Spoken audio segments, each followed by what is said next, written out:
Oke, halo teman-teman semua, selamat datang ya di Introduction to SCT. Eee, Pertama-tama mungkin, aku mau kenalin diri dulu, nama aku Juven. Kalau, teman-teman udah pernah ikut kelas Atria sebelumnya, tentunya udah pernah ketemu sama aku.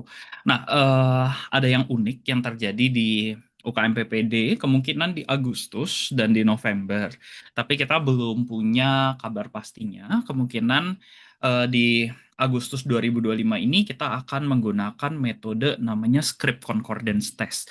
Nah, mungkin beberapa dari kita belum tahu ya script concordance test itu apa, nanti kita akan kenalan di sini. Kemudian aku juga mau kita nanti coba kerjain beberapa soal SCT berbarengan. Kemudian gimana sih cara kita kerjain SCT di komputer gitu. Jadi Atria juga udah bikin platform ujian, walaupun memang belum bisa dipakai secara luas saat ini. Tapi nanti kita bisa lihat sama-sama apa aja sih fitur-fitur yang sebenarnya kita perlukan buat belajar SCT. Yuk kita mulai aja ya. Seperti biasa nanti kalau ada pertanyaan langsung aja ketik di chat boleh. Aku akan selalu pantau chat kita. Kemudian kalau misalkan aku kecepatan atau kelambatan bilang aja ya. Nah, kita akan lihat pertama SCT itu singkatan dari Script Concordance Test. Nah, mungkin sebelum kita kenalan sama ujiannya, kita harus tahu dulu apa sih yang dimaksud dengan namanya script. Nah, jadi script itu adalah sekumpulan informasi yang berhubungan dengan suatu diagnosis. Jadi misalkan aku lagi mikirin diagnosis myasthenia gravis. Oke, maka dari diagnosis ini kita harus tahu apa aja sih informasi yang penting nih mengenai myasthenia gravis. Misalkan, myasthenia gravis itu adalah suatu penyakit autoimun, Dok. Oke, autoimunnya terhadap reseptor ACH. Kemudian ini biasanya menyerangnya lebih sering pada perempuan, Dok. Habis itu ada apa lagi? Ada Wartenberg test, Dok, dan seterusnya. Oke, itu yang kita sebut sebagai script. Script itu adalah semua informasi medis yang kamu tahu mengenai suatu penyakit. Paham ya, teman-teman ya? Nah, ini teks ini itu berusaha mengcapture pengalaman seorang dokter ketika pasien datang ke kamu. Jadi misalkan ada pasien datang ke kamu dengan keluhan nyeri kepala berat. Nah, script ini nyeri kepala berat di otak kamu pasti ada beberapa diferensial diagnosis. Misalkan, pada kasus nyeri kepala berat, mungkin aku mikirin ada tiga. Bisa migraine, bisa cluster headache, bisa trauma capitis. Kayak gitu. Nah, masing-masing diferensial diagnosis di otak aku akan ada skripnya, yaitu isi informasi medis apa yang aku tahu soal migraine, soal cluster headache, soal trauma capitis gitu. Jadi ketika ada pasien datang, aku akan langsung mikirin, oke, ada kemungkinan diagnosis ini beserta skrip-skripnya. Skrip ini yang aku akan gunakan untuk kemudian menggali informasi kepada pasien. Aku akan tanya, oke, Pak atau Ibu, nyeri kepala berat sekarang nyerinya seperti apa? Berdenyutkah? Sudah berapa lama nyerinya? Oh, 4 sampai 72 jam. Ibu atau bapak ada merasa silau nggak, dan lain-lain. Kalau misalkan banyak informasi sesuai dengan skrip migrain aku, maka aku akan diagnosis pasiennya sebagai migrain. Kayak gitu. Tapi misalkan dia bilang nyeri kepalanya berat nih, Dok. Aku tanya berdenyut nggak? Enggak. Dia bilang nggak berdenyut, Dok, tapi saya jadi ada pilek sama matanya berair sebelah. Oke, itu lebih ke arah cluster headache. Maka aku akan pilih jawaban aku nanti ke arah cluster headache. Paham ya, teman-teman ya, soal script ini. Dan tentunya makin kamu punya pengalaman, makin pinter kamu, makin banyak belajar kamu, informasi-informasi yang ada di script ini akan makin banyak gitu. Jadi kalau kita misalkan ambil contoh script migraine gitu ya, kalau dari POV-nya Guide Atria mungkin sebanyak ini informasi tentang migraine yang ada di script dia. Oke, obatnya triptan atau ergot, kemudian terkadang bisa ada aura dan seterusnya. Tapi kalau kamu tanya script migraine, informasi medis migraine apa aja sih yang ada pada mahasiswa kedokteran semester 1? Ya mungkin dia cuma tahu ini doang, 4 ini doang. Sisanya kita nggak tahu. Semakin banyak kamu belajar, semakin banyak kamu punya pengalaman klinis, maka skrip suatu penyakit kamu akan semakin lebar gitu. Jadi skrip itu sangat bergantung dari jam terbang belajar kamu sama dari pengalaman klinis. Jadi kalau kita lihat di sini ada 3 role ya, ada profesor gitu ya, orang-orang yang mau KMPPD sama koas baru gitu. Tentunya jumlah informasi dalam suatu penyakit, skripnya itu pasti lebih besar yang profesor dan seterusnya. Paham ya teman-teman ya? Sehingga untuk belajar SCT tidak cukup kamu hanya belajar soal. Soal SCT itu jauh lebih bervariasi dibandingkan soal-soal MCQ biasa, multiple choice. Ya, jadinya kamu sangat perlu belajar materi dan bukan hanya menghafal keyword. Ya, kamu harus benar-benar tahu hubungan dari satu penyakit ke penyakit lain. Habis itu di penyakit itu kenapa sih tata laksananya harus ini? Misalkan miastenia gravis. Kenapa sih miastenia gravis tata laksananya harus pakai obat namanya pyridostigmine? Nah, nanti di SCT bisa keluar. Dengan kamu cuma menghafal nama pyridostigmine aja, tidak cukup untuk SCT. Oke. Nah, sekarang kita kalau udah paham script, baru kita akan pelajarin gimana sih cara script concordance test itu kalian bisa lakukan gitu ya. Nah, script concordance test ini adalah ujian yang menantang kita untuk meneliti isi script yang kita punya. Jadi tugas kita di ujian ini adalah untuk mencari hubungan antar informasi klinis. Jadi kalau dulu pertanyaan eh, ujian itu adalah tata laksana miastenia gravis adalah kita jawab dong. Jawabannya pilihan C, pyridostigmine. Ini jawaban yang paling tepat. Pada script concordance test, ini tidak terjadi. Justru script concordance test akan kasih tahu kamu. Misalkan kamu memikirkan tata laksana adalah pyridostigmine. Kemudian dikasih tahu pasien ada riwayat sindrom serotonin misalkan. Kalau kalian tidak tahu apa ya hubungan antara pyridostigmine dengan sindrom serotonin, kalian nggak bisa jawab script concordance testnya. Padahal kasusnya sama-sama kasus miastenia gravis. Paham nggak teman-teman? Jadinya ini levelnya kalau boleh aku bilang lebih sulit karena kalian belajarnya harus lebih apa ya lebih komprehensif. Nggak bisa cuma hafalin satu informasi terus terpisah-pisah. Kamu harus mencari hubungannya. Oke, soal SCT itu terdiri atas 3 bagian. Setiap soal pasti ada 3 bagian.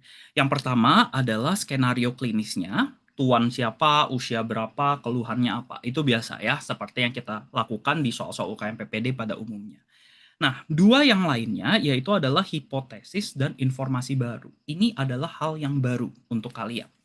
Jadi setelah dikasih skenario klinis, kalian harus memikirkan beberapa diferensial diagnosis atau beberapa script lah kita bilang. Misalkan tadi, pasien kita nyeri kepala, kita langsung pikirin dari clinical skenario kita bisa pikirkan, oke, mungkin pasiennya migraine, mungkin TTH, mungkin cluster headache.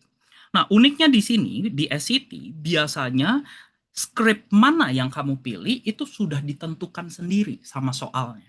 Misalkan hipotesisnya mau bilang migraine. Oke, berarti kamu nggak usah pikirin lagi penyakit-penyakit yang sebelumnya. Jadi udah ditentuin sama soalnya. Soalnya mau kamu mikirin script yang mana. Nanti soalnya akan gabungkan, berikan kamu informasi baru, dan kamu harus menentukan apakah hipotesisnya betul atau hipotesisnya salah. Aku cukup yakin kalian masih bingung ketika aku jelasin kayak gini. Jadi kita coba sambil lihat contoh. Oke, misalkan ada clinical skenario kayak gini.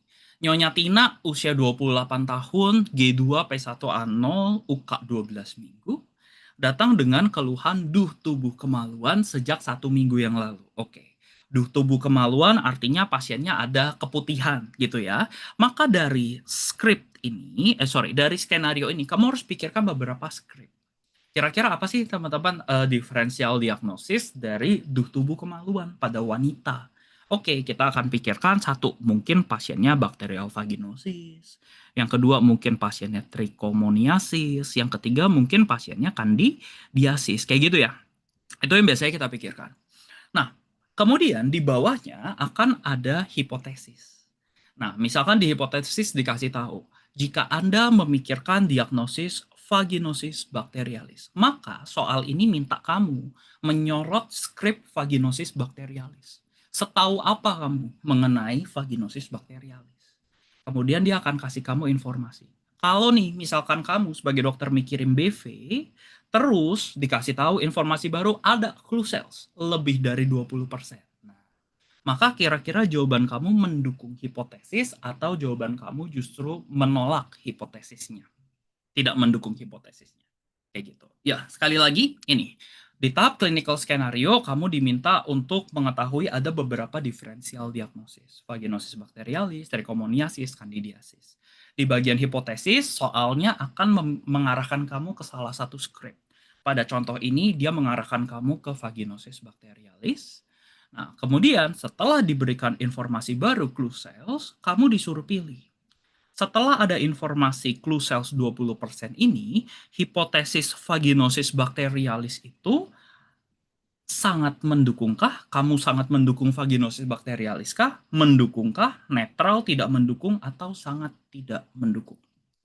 Jadi yang kamu pilih di soal SCT adalah angka-angka ini. Kamu pilih plus 2, plus 1, 0, min 1, atau min 2. Kayak gitu. Bisa paham ya teman-teman?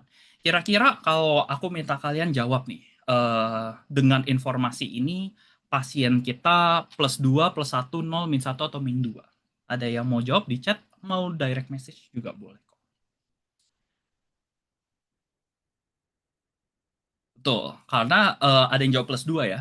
Karena clue cells itu sangat spesifik untuk diagnosis vaginosis bakterialis. Jadi mungkin aku kalau dikasih soal kayak gini, aku akan pilih plus 2. Aku yakin banget vaginosis bakterialis itu clue cells lebih dari 20%. Oke. Let's say kita ganti sedikit soalnya. Kita ganti new information-nya bukan clue cells. Aku kasih kamu, misalkan Anda menemukan cottage cheese appearance misalkan. Kira-kira diagnosisnya mendukung vaginosis bakterialis atau sangat tidak mendukung atau yang mana? Ada yang bisa pilih? Betul, cottage cheese appearance itu kalau kalian udah belajar itu punyanya candidiasis. Jadi ketika hipotesisnya vaginosis bakterialis, tapi informasi yang barunya bukan vaginosis bakterialis, kamu bisa pilih jawaban yang sangat tidak mendukung. Gitu. Paham ya teman-teman ya? Nah, ada nggak kemungkinan kamu pilih jawaban yang mendukung, yang netral, yang tidak mendukung? Ada. Contohnya, kamu dikasih informasi klinis yang sama sekali tidak berguna. Misalkan, Anda memikirkan vaginosis bakterialis, new information-nya adalah hipertensi. Pasiennya punya hipertensi 140 per 90 mmHg. Ada hubungannya nggak vaginosis bakterialis sama hipertensi? Nggak ada, gitu kan? Kemungkinan besar nggak ada. Kalau kalian yakin bahwa informasi ini nggak penting buat hipotesisnya, tidak mengubah kemungkinan hipotesis kamu, maka kamu akan jawab itu sebagai netral. Kayak gitu. Bisa paham ya, teman-teman, soal kayak gini? Oke, jadi let's say kalian punya soal sekarang clinical scenario sama persis ya kayak soal yang sebelumnya. Kalian pilih plus 2. Plus 2 itu artinya kalian yakin banget kalau informasi baru itu sangat memperkuat hipotesis kamu. Kalau kamu pilihnya netral, artinya kamu merasa bahwa informasi baru yang dikasih ke kamu itu sama sekali tidak berpengaruh ke hipotesis kamu. Oke, yang terakhir, kalau pilihannya sangat tidak mendukung, artinya kamu yakin bahwa informasi baru itu sangat melemahkan hipotesis kamu. Ya, jadi kalau untuk soal yang jenisnya diagnosis, plus 2 itu boleh kamu anggap sebagai diagnosis tegak atau hampir tegak. Gitu. Tegak atau hampir tegak. Oke. Sedangkan kalau plus 1 mungkin mendukung aja, tapi belum sampai bisa menegakkan diagnosisnya. Netral artinya tidak ada efeknya sama sekali. Kalau tidak mendukung berarti diagnosisnya kayaknya bukan ini deh. Tapi kalau minus 2 mungkin kamu bilang, sorry. Kalau minus 2 mungkin kamu akan bilang diagnosisnya hampir tereksklusi. Di mana ya tadi? Di sini. Mungkin kamu akan bilang, oke, ini diagnosisnya hampir tereksklusi. Kayak gitu. Paham ya teman-teman ya, cara kita pilih jawaban. Oke, nah terus satu skenario klinis, jadi let's say ini skenario klinis kamu, satu skenario klinis itu bisa ada lebih dari satu soal. Paham nggak teman-teman? Biasanya di ujian UKM PPD itu ada 150 soal, masing-masing 150 soal skenarionya beda semua. Tapi di ujian SCT, satu skenario bisa dipakai, dan satu skenario ini bisa ada 3 soal. Kayak gitu. Jadi mungkin ujian kamu skenarionya akan lebih sedikit. Misalkan kamu mau 150 soal. Oke, mungkin cuman ada 50 skenario, di mana masing-masing skenario itu ada 3 soal di dalam. Oke, jadi kita lihat contohnya. Misalnya tadi, Nyonya Tina, usia 28 tahun, G2, P1A0, bla bla bla, keluhannya ada duh tubuh kemaluan. Oke, sekali lagi, setelah di fase skenario klinis, kamu harus mikirin beberapa skrip, gitu kan. Nah, soal pertama bilang, jika Anda memikirkan vaginosis bakterialis dan Anda menemukan clue cells lebih dari 20%, maka diagnosis kamu menjadi, kamu akan pilih +2. Tadi kita udah bahas soal ini. Nah, ketika kamu masuk ke soal kedua, skenario klinisnya sama persis. Tapi yang kamu harus ingat, ini soal yang berbeda. Jadi, tidak usah memasukkan informasi ini ketika kamu lagi ngerjain soal yang kedua. Jadi informasi clue cells ini nggak penting. Buang jauh-jauh ketika kalian lagi kerjain soal kedua. Di soal kedua, hipotesisnya, skripnya adalah trichomoniasis. Nah, berarti kamu harus pikirin, apakah trichomoniasis ada duh tubuh yang warnanya keabuan? Kira-kira teman-teman mau jawab apa nih? +2, +1, 0, -1, atau -2, kira-kira.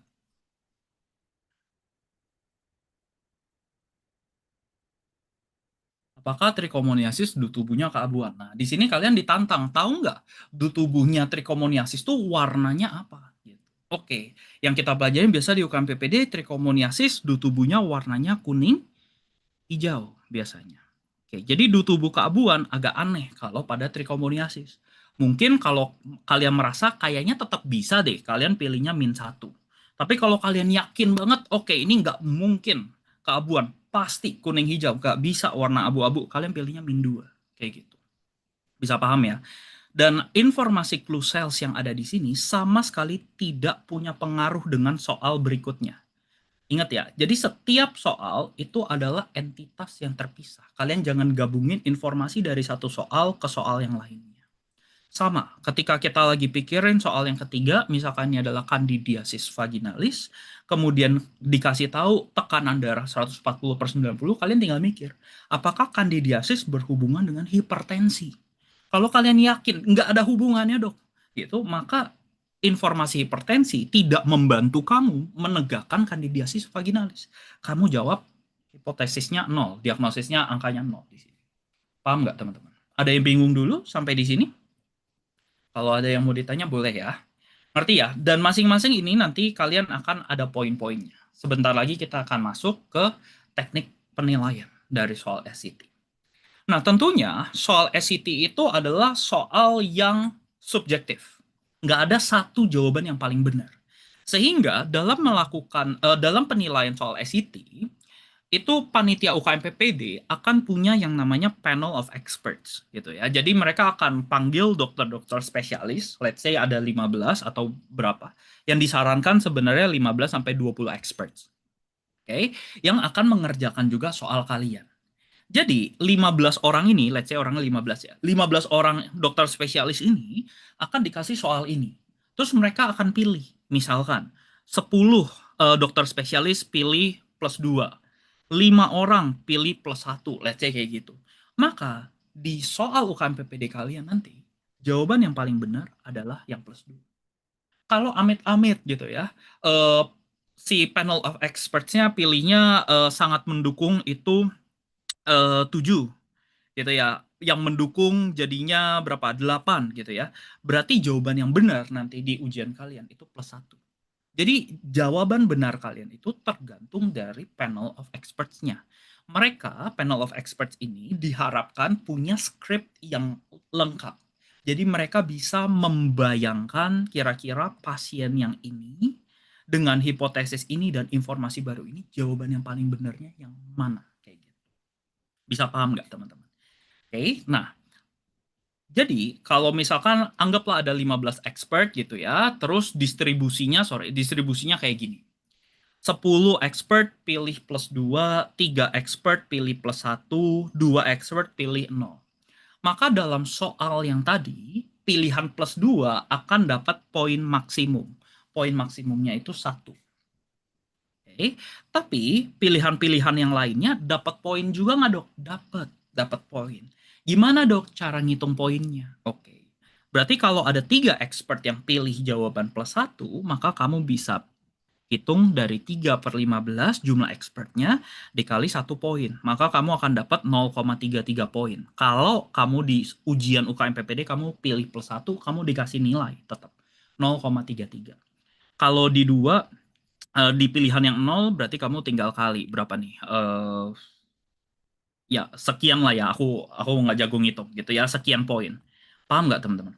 Jadi enaknya ujian SCT, kamu salah jawab pun, bukan jawab pilihan yang paling banyak pun, kamu tetap dapat poin parsial. Kalau di esai, ini kayak upah nulis, teman-teman. Ya udahlah, cap cip cup. Nah, semoga dapat jawaban yang minimal masih ada poinnya. Paham nggak, teman-teman? Oke, jadi enaknya SCT itu kayak gitu. Ada poin parsial. Sehingga kamu jawabnya kurang tepat pun kamu masih ada nilai kalau ada expert yang bisa mendukung kamu. Kayak gitu. Tapi misalkan kamu pilihnya angka -1 atau -2 gitu ya. Ini nggak ada expert sama sekali yang milih angka -1 dan -2. Maka kamu akan dapat 0 poin. Kayak gitu. Bisa paham sampai di sini cara perhitungan poinnya? Oke, jadi kesimpulannya bisa ada lebih dari satu jawaban benar. Nah, terus kalau kita tanya, yang mana sih yang lebih bagus? Soal pilihan ganda atau soal SCT gitu. Nah, sebenarnya tujuan dari soal pilihan ganda dan SCT itu beda. Tujuan pilihan ganda itu cuman buat kamu, biar kita tahu kamu tuh setahu apa sih. Apakah kamu tahu kalau misalkan emboli paru itu ada Westermark sign? Itu mengetes tuh, kamu seluas apa pengetahuannya. Apakah kamu tahu kalau emboli paru itu kalau di EKG ada S1, Q1, T3. Nah, itu mengetes kedalaman dan keluasan pengetahuan kamu. Dia ngetes sebanyak apa kamu hafal. Sebanyak apa keywords yang ada di otak kamu. Tapi kalau di SCT, dia mau cari adalah apakah kamu bisa mengatur informasi-informasi yang ada di otak kamu menjadi suatu script, menjadi suatu script sehingga kamu bisa membandingkan, oke, informasi ini nggak cocok sama diagnosis ini, paham nggak? Jadi sedikit lebih sulit memang. Dia mau ngetes kamu sebagai dokter, clinical reasoning kamu bagus apa enggak. Kalau pilihan ganda, cukup kamu hafal apa enggak ada nama ini, ada sign ini. Kalau di SCT, nah, kamu tahu nama sign-nya, itu nggak cukup. Gitu. Kamu perlu perlu apa ya, reasoning, perlu analisis yang lebih dalam. Oke, Dok, izin tanya untuk penilaian contohnya bukannya 3/10 ya, coba ya kita lihat. Jadi ada beberapa cara untuk penilaian SCT gitu ya. Jadi biasanya kalau yang paling banyak pasti dapat poin maksimum. Jadi dari semua ini karena yang pilih plus 2 paling banyak dia pasti dapat 1 poin. Yang lain-lain cara ngitung poinnya gimana? Yang lain-lain cara ngitung poinnya biasanya adalah jumlah expert yang pilih eh, jawaban itu dibagi dengan total expert. Tadi kita udah sepakat total expertnya ada 15 nih. Kalau kita jumlahin 10 tambah 3 tambah 2 ada 15 expert.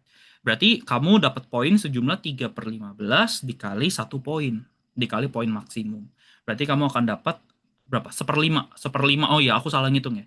0,2 poin. Kayak gitu. Bisa paham nggak? Seperlima 0,2 kan? Iya benar. Ini bukan 0,33 ya, 0,2.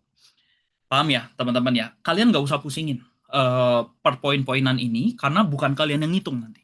Nanti sama panitia UKM PPD itu semua udah ada poin-poinnya. Kalian tinggal jawab sebisa kalian. Tapi aku mau kasih tahu kalian behind the scenes cara mereka dapat poin-poin ini tuh kayak gini caranya. Oke? Nanti di akhir aku akan kasih beberapa trik sebelumnya. Oke, jadi ini bedanya pilihan ganda sama SCT. Terus di pilihan ganda jawaban yang benar cuman ada satu, gitu kan? Kalau di SCT ada satu jawaban yang paling benar yang dapat poin maksimum. Tapi ada beberapa jawaban lain yang bisa dapat poin parsial. Jadi secara scoring kalau pilihan ganda biner, benar salah gitu. Kalau SCT enggak. SCT itu berjenjang. ada skor parsialnya. Oke, nah jadi sebelum kita latihannya, aku mau kasih kalian tips and tricks nih, kalau kalian lagi pilih jawaban SAT. Jadi semua jawaban SAT itu pasti nanti akan dibikin menjadi grafik yang kayak tadi aku tunjukin. Let's say ini plus 2, plus 1, ini 0, ini min 1, ini min 2 gitu ya. Nah, suatu panel of experts akan memilih jawaban yang paling benar menurut mereka. Jadi misalkan ada 15 orang gitu ya, masing-masing 15 orang nih, si A, si B, si C, dan seterusnya, mereka akan masing-masing pilih jawaban. Misalkan si A pilih plus 2, B pilih plus 1, dan seterusnya. Jawaban mereka semua akan dikumpulin dan kalian akan dapat bar graph gitu nanti. Paham nggak teman-teman? Dan bar graph ini bentuknya akan ada bentuk-bentuk yang mirip. Nggak mungkin panitia UKM PPD membuat soal yang jawabannya plus 2 dan minus 2 sama-sama banyak yang pilih. Aneh dong. Misalkan ya, diagnosisnya miastenia gravis. Hipotesisnya kita mau memberikan pyridostigmin. Obatnya miastenia gravis, pyridostigmin.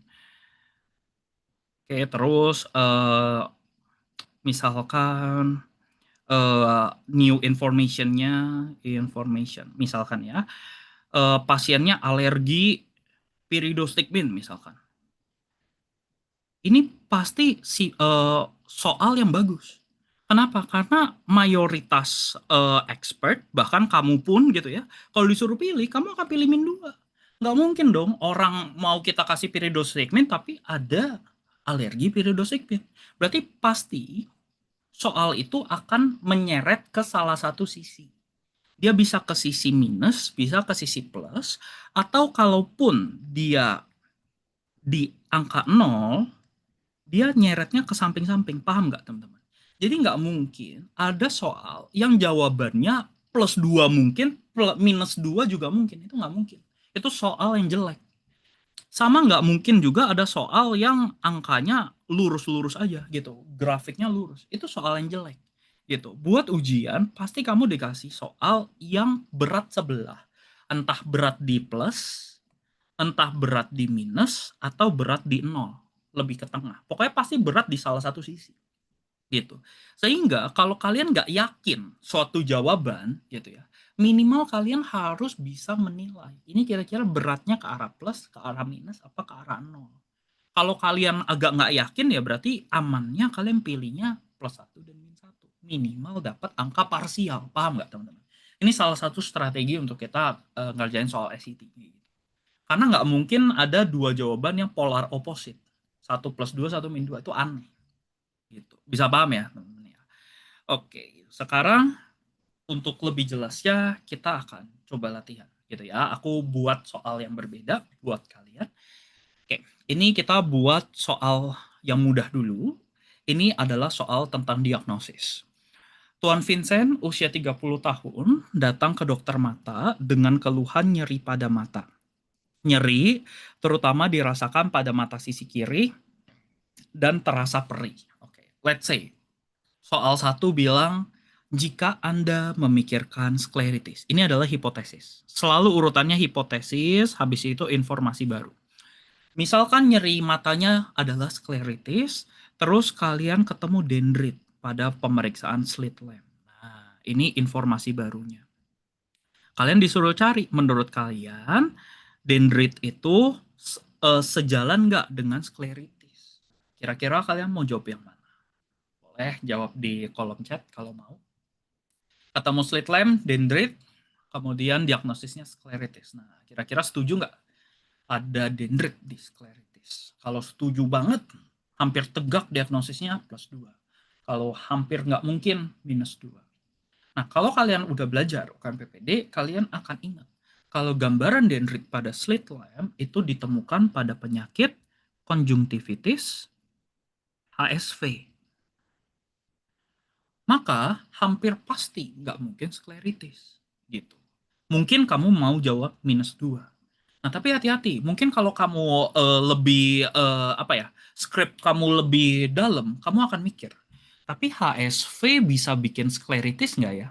Jangan-jangan dia bisa dari konjungtivitis, Terus dia bisa menyebar lebih dalam ke mata, jadi bikin skleritis HSV. Paham nggak teman-teman? Buat orang-orang yang skripnya lebih dalam, mungkin mereka punya informasi ini.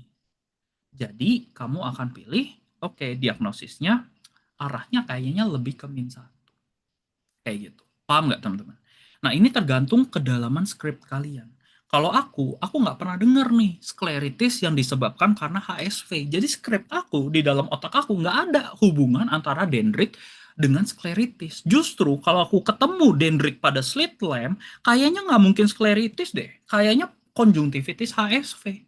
Karena itu, temuan dendrit pada slit lamp akan membuat aku mengeksklusi jawaban diagnosis skleritis. Aku akan pilih jawaban min 2 di sini. Karena menurutku dengan adanya dendrit, pasti nggak mungkin uh, diagnosis skleritis. Oke, ada pertanyaan dari teman kita, dok, 0 bukan dok, karena nggak nyambung. Oke, kamu harus hati-hati. 0 itu digunakan kalau informasi baru itu tidak membantu kamu menegakkan atau tidak membantu kamu mengeksklusikan diagnosis. Itu 0. Tapi kalau di informasi ini membantu, buat aku ya, membantu mengeksklusi diagnosis skleritis. Maka aku akan pilih ke arah minus. Kalau aku yakin banget ini tereksklusi sempurna, aku akan pilih minus 2. Kalau aku cuma merasa kayaknya nggak mendukung deh ke arah skleritis, aku akan pilih minus 1. Kayak gitu. Ya, 0 itu kalau dia tidak membantu menegakkan ataupun mengeksklusi baru kamu pilih. Oke, kita coba soal yang nomor 2. Ada pasien sekarang kasusnya sama, nyeri mata 2 hari. Kemudian diagnosisnya sekarang kita ganti nih. Hipotesisnya adalah herpes zoster ophthalmica. Kemudian ditemukan informasi barunya ada Hutchinson sign. Nah, kira-kira diagnosisnya jadi berapa? Kalau kalian nggak tahu Hutchinson sign itu apa, mati kalian. Jadi apakah script concordance test nggak usah belajar keyword sama sekali? Nggak juga. Kamu kalau nggak tahu Hutchinson sign nggak bisa jawab nih pertanyaan. Gitu kan? Nah, Hutchinson sign itu adalah vesicle di ujung hidung. Oke?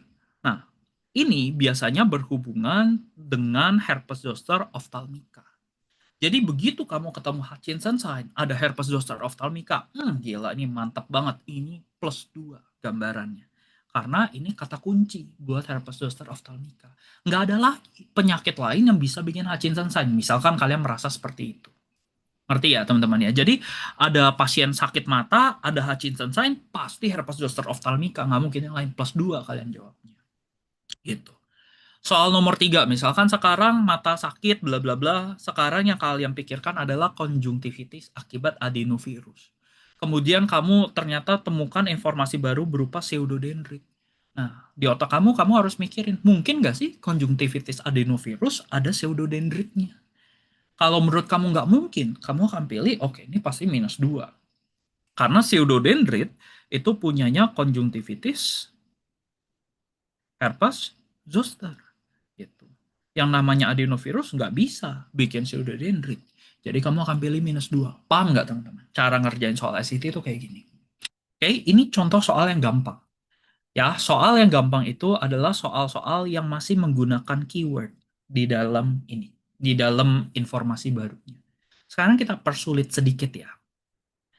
Dalam soal SCT, tidak semuanya soal mengenai diagnosis. Biasanya ada 3. Yang pertama soal diagnosis, yang kedua soal pemeriksaan penunjang, yang ketiga soal tata laksana. Biasanya terbaginya menjadi 3 ini. Oke, jadi kita baca contoh soal tata laksana. Ini difficulty-nya aku bikin medium. Nyonya Tata, usia 34 tahun, datang ke dokter dengan keluhan tungkai dan kaki yang melemah bilateral, kiri kanan melemah. Pada pemeriksaan fisik ditemukan kelemahan yang lebih berat pada kedua tungkai dibandingkan kedua lengan. Oke, jadi kalau di tes motoriknya, mungkin kedua tungkai motoriknya 3 gitu ya. Kedua lengan lemah juga, mungkin motoriknya 4 gitu.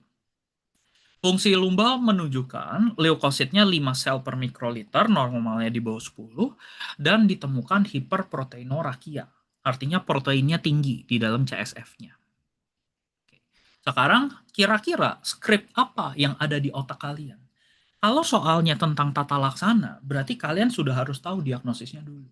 Kira-kira kalau ada soal kayak gini, eh, paralisis yang di bawah lebih berat daripada yang di atas, kemudian kamu ketemu protein CSF naik, terus leukositnya rendah, ya kita akan pikirkan penyakit yang paling mungkin adalah GBS, Guillain-Barré Syndrome.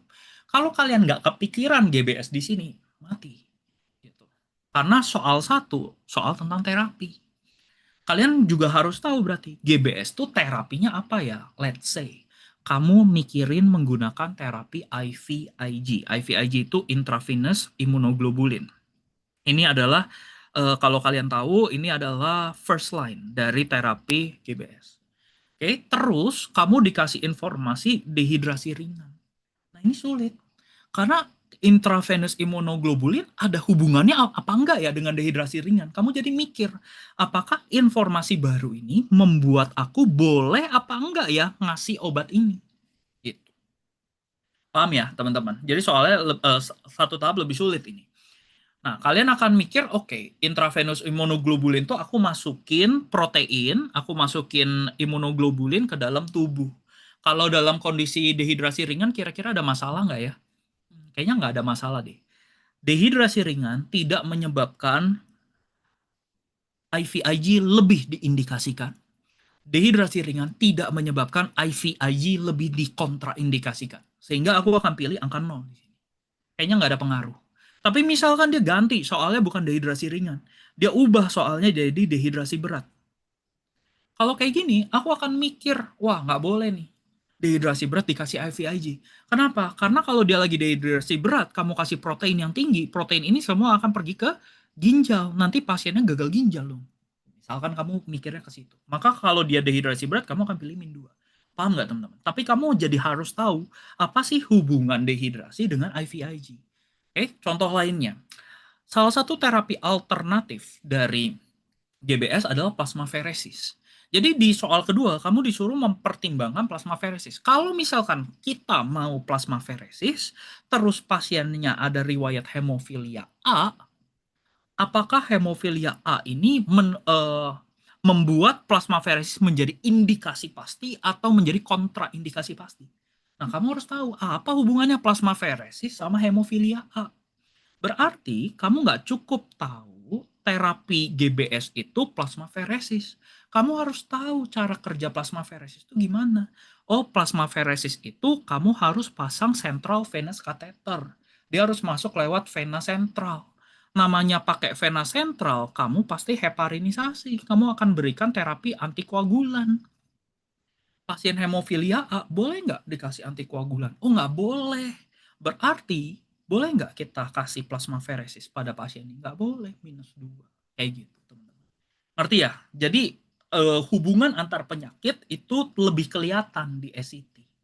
Contohnya yang ketiga, pasien mau dirawat inap di ICU. Kamu harus tahu indikasi ICU pada penyakit GBS tuh apa aja.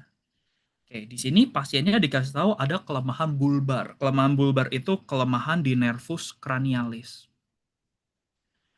Oke, kelemahan nervus cranialis apakah membuat seorang pasien GBS perlu rawat inap ICU atau enggak? Kayak gitu. Kamu harus mikir, oh, nervus cranialis itu berhubungan dengan salah satunya nervus 9. Nervus 9 itu ngatur pernapasan kamu kan, glossopharyngeus. Pasien-pasien dengan GBS yang ada keterlibatan nervus cranialis itu beresiko respiratory distress. Maka dia adalah salah satu indikasi ICU untuk penyakit GBS. Berarti kamu akan pilih, oke, ini perlu banget nih rawat inap ICU plus 2. Paham nggak teman-teman? Nah, kemungkinan ketika kalian ngerjain soal ini kan nggak mungkin dong tahu informasi-informasi yang itu secara mendetail. Tapi minimal kalian punya apa ya? Minimal kalian punya eh, bukan hati nurani ya, insting. Minimal kalian punya insting untuk mikirin, oke, plasmaferesis itu pasti darahnya dicolok nih. Itu pasti ada kateter yang masuk nih. Nah, kira-kira boleh nggak ya pada pasien dengan hemofili kita tusuk. Nah, paling enggak kalian akan mikir, oke, ini kayaknya arahnya ke minus. Masalah dia -1, -2, nah itu kalian tebak-tebakan kalau kalian nggak tahu informasinya. Kelemahan bulbar, kalian bisa kira-kira, oh cranial nerve nih. Cranial nerve kira-kira butuh nggak ya masuk ICU kalau ada gangguan cranial nerve gitu. Mungkin kalian bisa mikir, oke ini arahnya kayak ke positif deh. Masalah positif satu atau positif dua mungkin nanti. Baru kalian pikirin. Ngerti nggak teman-teman? Cara ngerjain soal SCT. Analisanya butuh lebih dalam. Memang. Oke, kita masuk ke soal yang menurut aku sulit ya. Dari semua soal, menurut aku yang paling susah itu adalah soal-soal pemeriksaan penunjang, teman-teman. Walaupun nggak semuanya sih. Oke, kita coba baca soalnya. Tuan Rex, usia 62 tahun, dirujuk karena ada gangguan menelan yang semakin memberat sejak 6 bulan yang lalu. Oke, ia juga beberapa kali mengeluarkan kembali makanan yang telah ditelannya. Ini yang kita sebut regurgitasi. Oke, pasien telah mengalami penurunan berat badan sebesar 5 kg dalam periode waktu ini. Oke, kira-kira teman-teman kalau disuruh tanya, kira-kira diagnosis yang ada apa sih? Betul, kalian pikirin pertama, oke, mungkin ini adalah suatu akalasia. Ada lagi yang mungkin? Nah, kalau kalian cuma tahu satu penyakit, di pemeriksaan penunjang susah setengah mati. Kalian harus tahu teman-temannya akalasia itu apa kalau soal pemeriksaan penunjang. Contohnya, oh CA bisa nih, CA esofagus juga bisa bikin sulit menelan, usianya udah tua, penurunan berat badan. CA mungkin. Oke, ada yang namanya struktur esofagus mungkin, spasme, spasme esofagus, apalagi infeksi, kandidiasis, masalah penurunan berat badan pada pasien-pasien gangguan menelan, itu wajar. Jadi hampir semua problem esofagus bisa menyebabkan penurunan berat badan kalau pasiennya nggak bisa makan, gitu kan. Nah, jadi di soal satu, kita lihat esophagogastroduodenoscopy. Kalau kamu mau melakukan EGD, endoskopi, terus kamu ternyata dapat informasi baru, pasiennya ada nyeri dada non-kardiak nih. Setuju nggak kamu lakukan esophagogastroduodenoscopy? Akankah pemeriksaan penunjang ini membantu kamu menegakkan diagnosis nantinya? Kamu harus pikirin. Atau jangan-jangan nyeri dada non-kardiak itu kontraindikasi, nggak boleh nih dilakukan EGD. Kamu harus pikirin. Gitu. Jadi pada kasus ini, misalkan aku pikirin EGD, terus dia ada nyeri dada non-kardiak. Nyeri dada non-kardiak itu artinya bukan iskemi jantung gitu ya. Jadi bukan berat gitu, tapi kayak panas, misalkan panas. Kalau ada nyeri dada non-kardiak, aku sebagai yang ngerjain soal, aku akan mikir, oke, ini kayaknya arahnya mungkin ke GERD nih. Ada nggak sih penyakit-penyakit esofagus yang bisa menyebabkan gangguan menelan yang berhubungan sama GERD? Oh, bisa nih. Jangan-jangan pasiennya struktur esofagus, jangan-jangan pasiennya Barrett esofagus gitu ya. Esofagitis gara-gara kena cairan asam lambung, inflamasi, perubahan sel gitu ya. Itu bisa dideteksi pakai EGD. Jadi, adanya nyeri dada non-kardiak itu mengarahkan aku ke, oke, pasien ini perlu nih dilakukan EGD. Oke, jadi kamu bisa menganggap nyeri dada non-kardiak itu sebagai salah satu indikasi kamu harus melakukan EGD. Tapi mungkin kamu juga mikir, kayaknya nggak ada hubungan deh. Pasiennya nyeri dada ataupun nggak nyeri dada tidak membantu aku kok untuk melakukan EGD. Informasi ini nggak membantu aku. Kamu akan pilih yang kan nol. Gitu.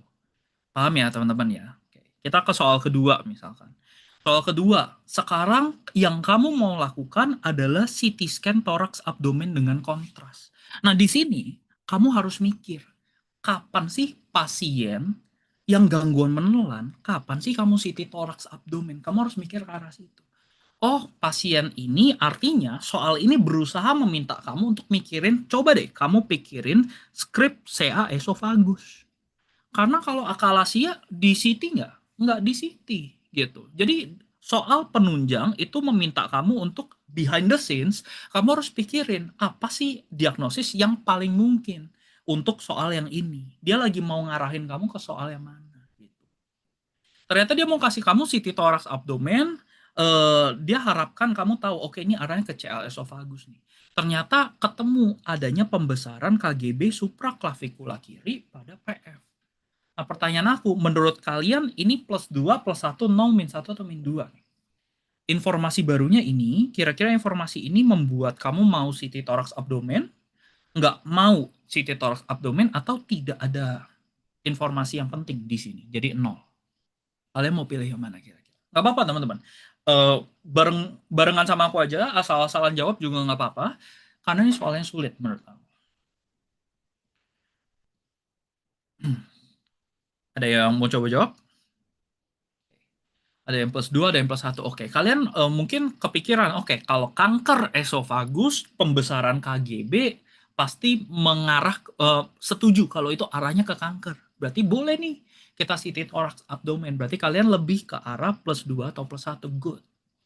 Oke, nah kalian kalau satu level lebih dalam, kalian akan tahu kalau pembesaran KGB di supraklavikula kiri itu sangat mengarah ke penyakit, ke tanda yang kita sebut sebagai Virchow Snode. Virchow Snode ini adalah salah satu gejala klasik, tanda klasik untuk CA-GI, kanker gastrointestinal. Jadi sangat indikatif kamu perlu melakukan CT thorax abdomen.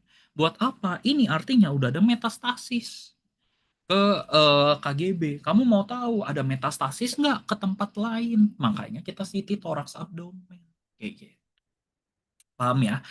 Yang ketiga, nah sekarang kalau ditanya akalasia, akalasia gold standarnya apa dok? Wah, kamu salah satu pemeriksaan paling bagus buat akalasia adalah manometri esofagus. Gitu. Jadi ketika di soal ini kamu dikasih manometri esofagus, kamu harus mikir, oke, mungkin ini ke arah akalasia. Nah pertanyaannya, ternyata sebelum di manometri esofagus, pasiennya udah menjalani EGD. Sekali lagi, ini nggak berhubungan dengan EGD yang ada di sini ya. Jadi lupakan soal yang dua ini ketika kalian lagi kerjain soal yang ketiga. Gitu ya. Anggap tidak ada soal-soal sebelumnya. Tapi di soal ketiga kamu dikasih tahu hasil EGD pasien ketemu struktur distal di esofagus yang tidak dapat dilewati gitu. Artinya ketutup banget itu esofagus. Kira-kira dengan adanya informasi ini, kamu masih mau nggak melakukan manometri esofagus? Oke. Kamu di sini ditantang sama soal ya untuk mengetahui kamu ngerti nggak sih proses melakukan manometri esofagus. Manometri esofagus itu kamu harus masukin alat panjang gitu ya, dia kayak kateter di mana eh, ada multiple sensor, sensor tekanan. Jadi ketika dia masuk dari esofagus sampai ke gaster, dia bisa mengukur beberapa tekanan. Dia bisa mengukur tekanan esofagus, dia bisa mengukur tekanan LES, dia bisa mengukur tekanan bagian gaster di atas, kayak gitu. Jadi kalau misalkan ada struktur yang nggak bisa dilewatin di tengah-tengah esofagus, kira-kira bisa nggak melakukan manometri esofagus? Nggak bisa. Berarti dengan adanya informasi ini, kamu akan yakin bahwa manometri esofagus tidak bisa dilakukan atau dikontraindikasikan pada pasien ini. Kamu harus pilih minus 2. Kenapa? Kalau kamu tetap lakukan, risiko robek. Gitu. Tapi mungkin ada expert-expert nanti ketika mereka lagi ngerjain soal expertnya, mungkin mereka mikir, oh ya udah kalau ada struktur ya pasang balon dulu aja, gedein dulu. Esofagusnya baru manometri. Bisa kok. Mungkin dia akan pilih minus 1. Kayak gitu. Saat ini belum manometri esofagus, tapi nanti bisa kok. Gitu. Minus 1. Gitu. Ngerti nggak teman-teman? Makanya ada nilai parsial nanti. Oke, sampai di sini ada yang mau ditanya? Oke, buat aku, ujian SCT itu membuat kalian lebih mudah lulus, tapi membuat kalian lebih sulit untuk dapat nilai yang tinggi. Ngerti nggak teman-teman? Jadi kalau dulu buat dapat nilai 90 itu lebih gampang karena jawabannya benar, yang lain salah gitu. Kalau yang ini kamu harus bisa baca pikiran expertnya. Kira-kira si expert paling banyak pilih plus 1 apa plus 2 ya? Pilih 0 apa min 1 ya kayak gitu. Itu jadi lebih susah buat kamu dapat nilai tinggi. Tapi ini akan membantu mereka-mereka yang sulit, yang let's say apa ya? Kurang kurang bisa dalam format ujian yang cuma satu benar. Itu akan membantu mereka yang tadinya nggak lulus-lulus, let's say retaker kronis gitu ya, ngulang terus. Ini akan membantu. Jadi kalau tujuan kalian di UKM PPD adalah lulus doang, it's good, bagus pakai SAT. Tapi kalau misalkan tujuan kamu mendapat nilai setinggi-tingginya, sulit. Ujian SAT itu sangat sulit. Kayak gitu. Oke, nah sekarang aku mau tunjukin kalian, Atria tuh lagi dalam program pembuatan website gitu ya. Jadi sebentar aku siapin dulu websitenya. Oke, hopefully kelihatan ya. Ya, jadi ini website yang kita buat namanya Level Up gitu. Nah, di Level Up ini eh, kita coba membuat platform SCT yang paling intuitif, yang paling bagus buat kalian gitu. Let's say kita bikin nama baru apa ya, Tono misalkan gitu. Ini ketika kalian bikin account di Level Up ini, apa sih yang kalian temukan pertama kali gitu? Kalian harus pilih universitas, let's say aku dari Atma Jaya gitu ya. Jadi aku masuk ke Atma Jaya, kalian juga pilih exam date kalian. Tujuannya apa sih? Karena platform ini akan berusaha bikinin eh, rencana belajar buat kalian. Jadi buat kalian yang pusing gitu ya, hari ini harus belajar apa aja, ini dibikinin sama si website ini. Let's say kamu ujiannya Agustus, kita belum tahu kan tanggal ujian kita berapa. Let's say Agustus 28 gitu. Nah, di sini kamu akan diminta untuk memilih kategori kategori yang kamu paling kuat dan kategori yang kamu paling lemah. Let's say kamu paling jago dermato, GEH, endokrin gitu. Nanti ketika dia bikin rencana belajar, tiga topik ini akan dilempar sama sistemnya ke arah yang di bawah. Gitu. Sedangkan yang weakest kamu akan dipaksa untuk belajar lebih dahulu kayak gitu. Kayak let's say hemato, kardio, sama neuro. Gitu. Nanti dia akan bikin nih study planner-nya. Di study planner ini dia akan tulisin kamu jumlah study hours yang kamu butuhkan. Selama persiapan UKMPPD kamu butuh belajar 200 jam gitu. Dia akan tulis exam date kamu dan kamu di sini bisa pilih. Kamu mau belajar berapa hari? Kamu mau belajar 6 hari seminggu kah? Dan dalam sehari kamu mau belajar berapa jam gitu ya? Bisa sampai 12 jam gitu. Cuman let's say kamu mau belajar 5 jam sehari. Berarti dengan sistem ini kamu akan selesai belajar itu di Agustus 12. Kalau kamu ujiannya Agustus 28, bagus gitu. Artinya oke lah, bisa kamu pakai. Ya, ini kamu bisa atur kalau misalkan kamu males gitu ya, kamu cuma mau belajar 3 hari gitu. Dia akan kasih tahu kamu kayaknya nggak sempet nih kamu ngabisin materi kamu dengan eh, intensitas belajar segini gitu. Jadi dia akan hitungin buat kamu. Gitu ya, let's say kita mau belajar 5 hari, masing-masing hari kita belajar 5 jam. Maka dia akan bikin study plan-nya buat kamu. Di study plan ini nanti kamu bisa lihat masing-masing ada kalender di sini, masing-masing tanggal kamu bisa pilih, nanti kasih tahu. Di tanggal 9 Juli misalkan kamu harusnya belajar apa aja sih. Kalau kamu mau modify settingsnya lagi, nanti tinggal balik, atur lagi jumlah harinya. Kalau kamu udah cukup senang dengan ini, kamu tinggal complete setup, nanti kamu akan masuk ke sini. Nah, di sini apa yang bisa kamu lakukan? Kamu bisa lihat study plan kamu lagi. Di sini dia sifatnya checklist, kamu bisa tekan, artinya kamu udah pernah belajar. Oke, nanti di bawah-bawah itu ada review. Jadi kalian tidak akan ditinggalkan gitu ya, cuman sekali belajar langsung selesai, tapi ada review-review juga. Bentar, aku lagi nyari. Ini nih, yang ada tanda ngulangnya ini adalah review. Oke. Nah, selain lihat study plan, kita bisa practice. Nah, di practice di sini ini beda dengan mayoritas platform ujian yang di bimbel-bimbel lain gitu ya. Kalau sekarang kalian bisa bikin, aku bikin, kalian buat aja tryout sendiri. Kita lemparin kalian soal, kalian buat tryout sendiri. Let's say kita lagi eh, mau bikin session namanya Introduction to SCT gitu ya. Kalian mau belajar soal apa sih? Let's say kalian lagi mau belajar, oke, kita belajar kardiologi, kita belajar neurologi, kita belajar hematologi. 3 ini deh. Oke. Nah, di sini ada difficulty. Kalian mau latihan soal yang gampang, medium, atau yang susah. Let's say semuanya boleh deh, Dok, gitu. Di sini juga kalian bisa pilih kira-kira soal yang kalian mau kerjain itu soal yang udah pernah kalian kerjain sebelumnya, answered correctly atau incorrectly, atau yang belum sama sekali belum pernah kalian lihat soalnya. Itu bisa kalian atur juga. Kayak gitu. Nah, dari sini nanti dia akan hitung ada berapa soal yang bisa kalian kerjain. Karena ini account baru, maka jumlah soalnya pasti sesuai dengan jumlah yang ada di sini. Kalian bisa pilih, kalau kalian nggak sanggup ngerjain 9 soal sekarang, kalian cuma mau ngerjain 4 soal, ya bisa. Nanti soalnya cuma 4 gitu. Let's say kita mau kerjain 7 soal deh. Nanti sistemnya akan pilihin ke kamu. Ya, nah di sini seperti ujian SCT, nanti akan ada clinical scenario, hipotesis, sama new information yang tadi kita udah lihat. Itu ya, terus ada +2, +1, 0 sampai -2-nya. Oke, di sini enaknya kamu bisa pilih pakai keyboard gitu. Jadi kalau kalian tekan angka 1 di keyboard, kalian akan ke pilihan pertama. Tekan angka 3, kalian akan ke pilihan ketiga gitu ya. Kiri kanan bisa buat question navigation di sebelah kanan sini. Gitu. Jadi kalian bisa ngerjain pakai keyboard, lebih enak menurut aku. Kemudian di bawah kalian bisa pilih seperti biasa. Kalau kalian nggak yakin, kalian tinggal tekan not share kayak gitu. Oke, nanti kalian kerjain, let's say ya, kita kerjain asal aja. Nanti teman-teman ini soal-soalnya aku akan jadikan PDF biar kalian bisa latihan. Nanti ada explanation-nya juga. Misalkan kita buat seperti ini. Nah, di sini tuh ada 2 jenis ujian, teman-teman. Yang pertama ada yang namanya study mode. Study mode itu nggak ada timer. Adanya angka timer yang angkanya naik, bukan turun. Biasanya kan kalian ujian ada time limit gitu ya. Kalau kalian study mode nggak ada.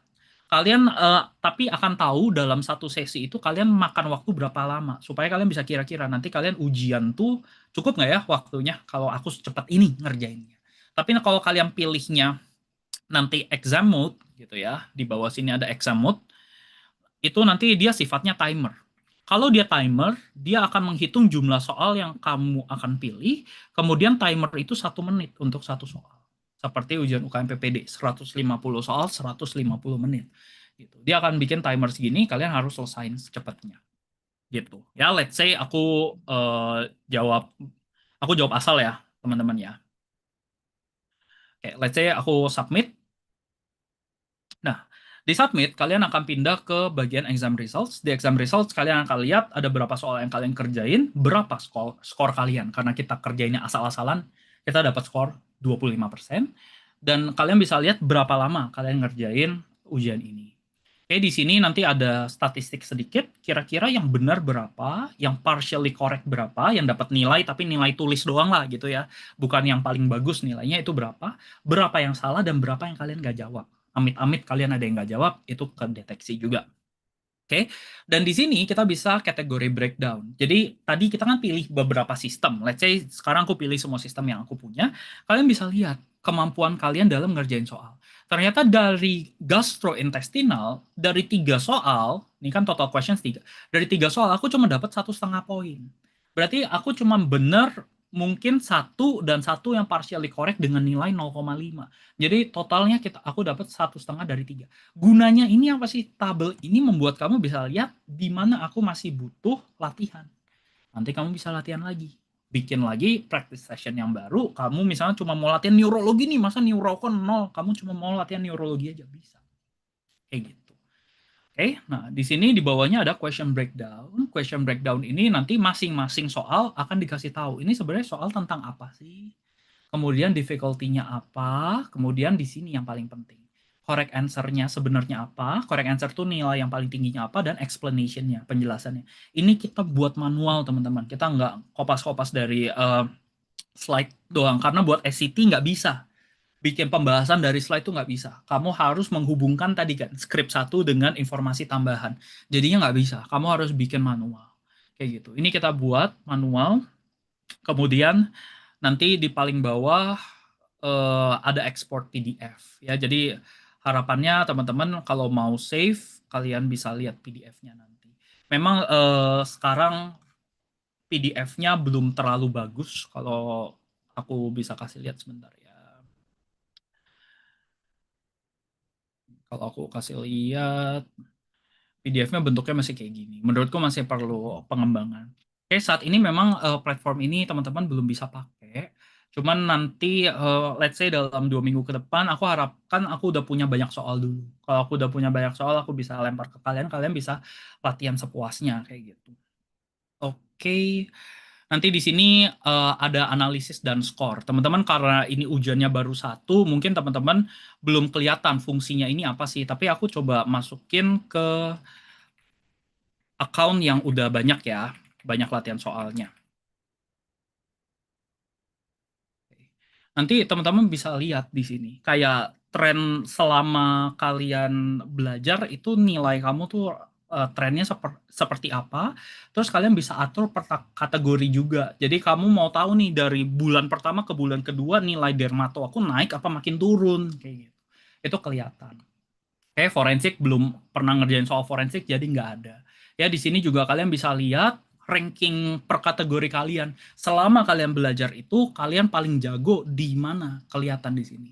Kalian paling jago dermato misalkan pas si murid ini paling jago dermato. Paling cupu apa? Oh, paling cupunya oftalmologi kayak gitu. Nah, semua ujian-ujian yang kalian udah pernah lakuin pas bikin ujian custom session itu semua terrecord. Jadi kalau kapanpun kalian mau lihat tadi study sessionnya apa, kalian bisa buka gitu. Terus kalian bisa lihat lagi soal-soal yang kalian kerjain itu apa. Kayak gitu. Ya, hopefully ini akan membantu buat kalian. Nanti aku akan share ke kalian PDF yang isinya soal dan jawaban supaya kalian bisa kerja. Oke, hari ini sebenarnya cuma sampai di situ. Aku buka sesi tanya jawab. Kalau teman-teman ada yang mau bertanya soal SCT, apakah pasti di bulan Agustus ujian SCT? Belum tahu. Jadi tulisannya di suratnya tuh uji coba. Nah, kita nggak ngerti tuh uji coba tuh maksudnya apa. Jadwal UKM PPD Agustus aja sampai sekarang aku belum tahu di tanggal berapa gitu ya. Jadi better kita siap-siap aja sih daripada tiba-tiba SCT terus kita baru panik gitu. Oke, ada yang mau ditanyakan teman-teman? Untuk IPK juga menggunakan sistem SCT juga dok, betul. Jadi IPK akan selalu ngikutin UKM PPD karena fungsi IPK adalah sebagai persiapan kamu ujian UKM PPD. Kalau misalkan IPK sudah SCT, berarti hampir pasti UKM PPD SCT juga. Tapi kalau misalkan nanti kalian IPK ternyata masih CBT, sistemnya besar kemungkinan UKM PPD kamu juga masih CBT biasa, multiple choice biasa. Gitu. Kalau kalian lebih suka mana ujiannya? SCT atau multiple choice? Kalau aku lebih suka multiple choice, lebih gampang bikin soalnya, keyword based betul, dan apa ya, menurutku lebih manusiawi ujiannya. Kalau SCT ya buat aku lebih cocok buat residen kali ya, yang udah mau spesialis. Karena dia lebih panjang skripnya. Kalau kita baru lulus koas gitu kan, pusing gitu, skripnya belum banyak. Gimana caranya kita hubungin satu informasi dengan informasi yang lain. Oke, aman teman-teman? Oke, baik. Terima kasih. Dok, Atria, apakah ada buka kelas? Untuk batch ini aku harus lihat dulu, karena fokus kita sekarang adalah bikin platformnya dulu, biar kalian bisa latihan. Nanti setelah itu baru kita akan buka kelas kalau sempat.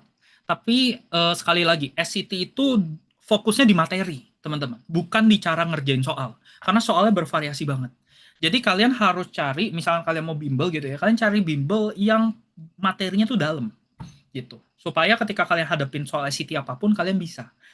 Nah, Atria ada jual itu materi belajar via video. Itu sebenarnya materi aku ngajar di batch lalu.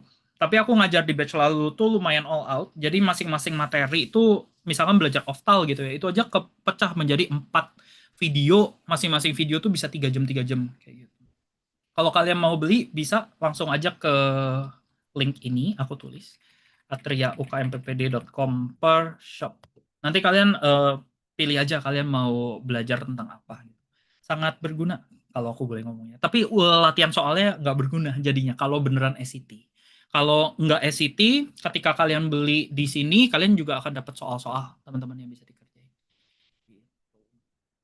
Oke, baik. Thank you Henry untuk pujiannya. Terima kasih teman-teman. Nanti kalau ada pertanyaan boleh tanya aja di grup atau kalian udah punya nomor WA aku juga boleh WA aku Japri aja. Kak, websitenya apakah gratis atau ada biaya subscription? Rencana sih biaya subscription, tapi tenang aja kita juga nggak mau menyulitkan murid. Kita akan coba buat semurah mungkin. Dok, jadi sebaiknya untuk preparing SCT gimana ya dalam waktu singkat ini? Oke, belajar materi dulu. Lup. Belajar materi dulu. Karena materi yang paling penting siapin catatan gitu ya. Untuk soal-soal SCT aku nggak tahu apakah ada bimbel yang udah jualan soal SCT. Kalau aku boleh sebut bimbel lain, dulu tuh kemarin-kemarin ada yang namanya bimbel SCT Yuk kalau nggak salah itu kayaknya fokusnya di SCT. Tapi kemungkinan besar semua bimbel sekarang harusnya punya soal-soal SCT. Nah, yang aku nggak tahu, apakah mereka membuat soal SCT seperti yang aku jelasin.